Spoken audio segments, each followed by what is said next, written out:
दरगाह देसो जे सजादा नशीन पीर सैयद मोहम्मद सखी सरदार अली शाह जिलानी जी ज़ेर सरपरस्ती में हर साल जिया इन साल ब कादरी तहरीक जे जानिसारन तरफा मिलाद मुस्तफ़ा सल्लल्लाहु अलैहि वसल्लम जी मुनासिबत सां दरगाह देसो खां कोट बंगलो शहर ताईं अज़ीम आलीशान रैली कढी वई।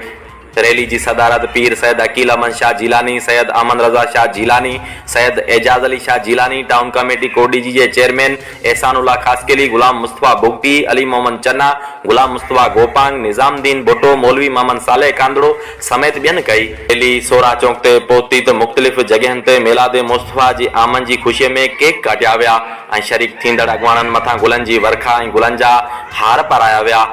उन खुशी के मौके ते केतरनि दुकानदारन तरफा मिठाइयों पिण तक़सीम कयूं वयूं। रैली की सिक्योरिटी समेत सब इंतजाम कादरी तारीख के नौजवानन संभालिया।